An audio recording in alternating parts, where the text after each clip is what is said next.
But in this case, the carjacker, a young teenager, was ultimately caught, tried, convicted, and sentenced for his crimes. Now, these crimes got a lot of attention in New Orleans. So the mayor of the city, LaToya Cantrell, showed up to the sentencing. But here's the twist in the story. Mayor Cantrell didn't show up to support the victims, the women who'd been terrorized by this predator. No. The mayor showed up to support the carjacker and to let the entire city know that she was doing it, to let everyone know whose side she was on. Watch. The mayor showed up in court as a character witness for a 14-year-old offender during sentencing. The teen robbed 3 women in separate incidents with a fake gun, stealing their cars and belongings. The victims told Fox 8 they were traumatized by what happened, and then they felt victimized all over again when the mayor showed up in support of the young criminal. I was in shock. She wasn't there for us. She was there for the assaultant and his mother, and it felt like she was supporting the crime. Juvenile judge Renard Darensburg sentenced the juvenile to a 3-year suspended sentence, meaning no jail time. It felt like she was supporting the crime, said the victim. Well, yes, it did, because that's exactly what the mayor was doing. Cantrell was taking the side of the carjacker over the traumatized, law-abiding woman.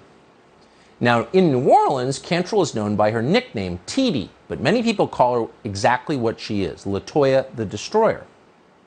She is, in fact, a destroyer. The mayor is incompetent. The mayor is an open race hater. The mayor is an encourager of violence, and she is destroying an already wounded city.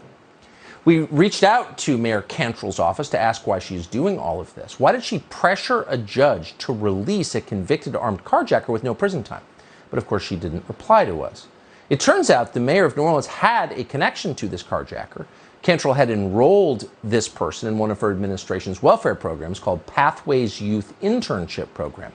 Using taxpayer money, the program says it provides young people who commit crimes with a reward, paid internships, and a stipend.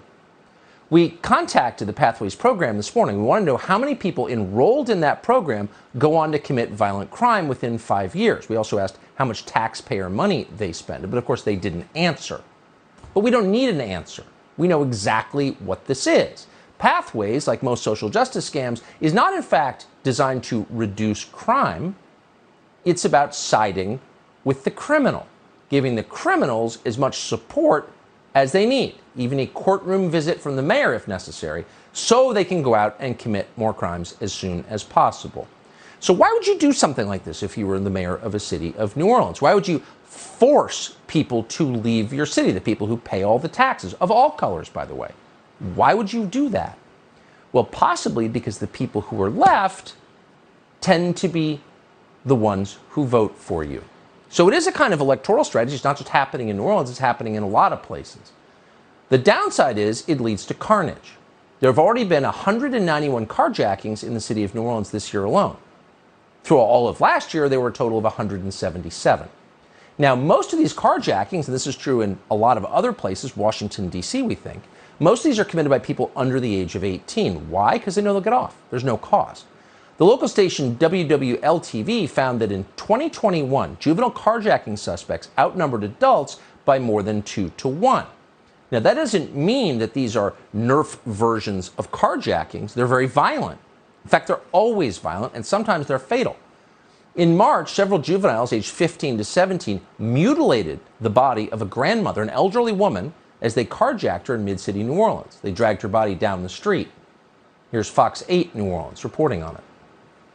17-year-old John Honore, 16-year-old Brenaya Baker, and 15-year-olds Markel Curtis and Linraya Theophile will be tried as adults on second-degree murder charges. Police say that the teens carjacked Linda Fricky in Mid-City back in March. Fricky was beat and then dragged outside of her car until her arm was eventually severed from her body. She then bled to death in the middle of the street. So again, society exists not to protect 17-year-olds with guns. On the most basic level, those are the strongest people in society, people willing to use force to get what they want. No, society exists to protect people who need the protection, the helpless, the weak, grandmothers who might be dragged and have their arms ripped off without police protection. And of course, in the absence of police protection and in the absence of leadership that cares about the weak, those are exactly the people who are murdered. And it's not just happening in New Orleans. What's interesting, if you pull back a little bit, and we have because we think that carjacking is a really clear indication of things unraveling, you find that cities with Soros-backed DAs and well-funded diversion programs for at-risk youth are seeing surges in carjackings. Could there be a connection? Philadelphia, for example. Consider that city. This is reporting from the local station there, Fox 29. Carjackings in Philly, a crime that's been exploding over the last several months. And according to Philly police numbers released to Steve Keeley by a source, it's getting worse.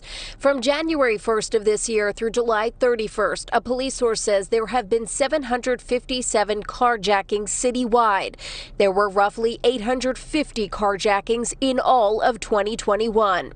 The latest sourced police statistics show that the majority of these carjackings, more than 500, happened at gunpoint and also happened while the victims were at their parked cars. So why is this happening? Well, it's happening for very deep reasons.